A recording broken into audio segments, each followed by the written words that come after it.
Hello, my name is Donny Lewis and I'm back with another model advice video. And in today's video, we're going to talk about the different kinds of models and the different ways to be in the modeling profession. And the first way that we're going to talk about is being part-time. Not doing it as a full-time profession, but doing it, while you go to school or while you have your other career, trying to make a little extra money and how to go about doing that. And you're still going to need an agency, I think. I think it's always best. I think it's easier for everyone. You don't have the time to be able to go out and find the clients in your local markets. Let them do that for you. That's what they're good at. And then you can pick and choose. And that's going to be really important as well, as you're picking and choosing what you can do and how and when, and you're going to need an agent that understands that you're doing it part-time. And sometimes that's difficult. They want you to be available. That's really what models get paid for anyway, right? Is being available and being flexible. You're not going to be. You're going to be part-time. That's the way it's going to work. And with that, you're probably not going to be able to do those jobs where you're all of a sudden going to fly off to some island someplace, right? You're not going to have that time. You're not going to have that flexibility. You're going to need to work really in your market and in your local area. And that is a great thing. It's a great way to make a little extra cash and a good secondary income. It's also interesting. It's a fun job, right? I mean, I've enjoyed it. Another thing that there is being an influencer, just doing it online, working it that way, trying to get clients and find them. And there are lots of different agencies around now that work specifically for this.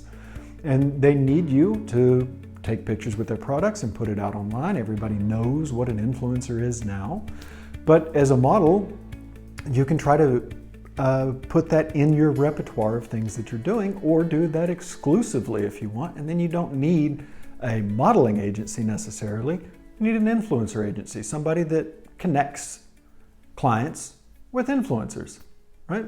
That's really all you need to have, and a large following. That always helps. So that's probably the biggest drawback to doing that, is you're going to have to get that large following. And how you go about doing that, don't ask me.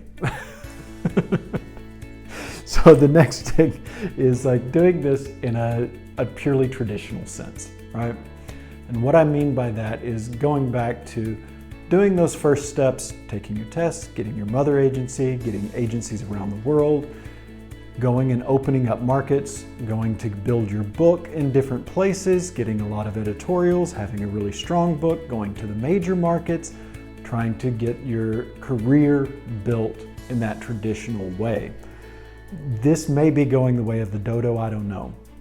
By that I mean it might be becoming extinct, right?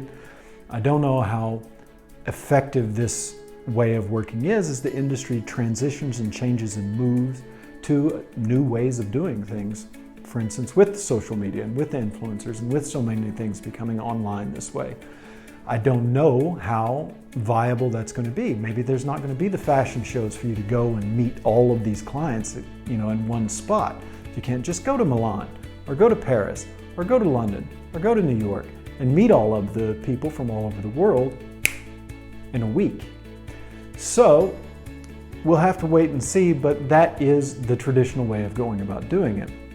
And the last thing I want to talk to you about, if you're going to go and be a full-time model and you're going to do this as a career and a profession, I really highly recommend that you start working out what are your markets. And how to work out what your markets are is going to be visit them. You're going to need to go there. You're going to need to spend a little time there. You see which ones you're working in better. Where you're working better, those are your markets. Those are the people that connect with you. That's what you're going to need to spend more of your time on. If you're spending all of your time in Paris, but you never book a job in Paris, why be in Paris? I mean, other than the fact that it's a beautiful city, but very convenient. It's also really expensive, and it might be too far away from your clients. If you're working all the time in London, you're like, well, it's an hour train ride, but that's an hour train ride. Go live in London. But find your clients, find your markets, find those places that work well for you. And there's also, you need to realize that there's a big difference between these major markets and the minor markets, or the smaller markets. The major markets are going to be Milan, Paris, New York, London. But you have so many markets out there that are available that really are how you're going to make your bread and butter. That's your day-to-day living. The major markets are fantastic. That's where the bigger clients are. That's where the best money is, for sure. But you're not going to be there all the time. You're not going to be able to work on that all the time. And at that level, you're always going to need Chicago's, Sydney, Athens, Berlin. You're going to need these places. All of the other major cities, but smaller markets, right? They just don't have as much fashion-centered work, as much modeling work for us out there. But you're going to need them, and you need to know which ones of those you need to concentrate on.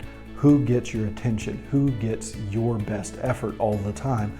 Because that's where you're working. That's what's bringing in the income, and it is a business. That's why we do it, to make a living, unless you're doing it part-time. And that's what I've got for today. I hope you enjoyed the video, and I will see you next time. Thanks a lot.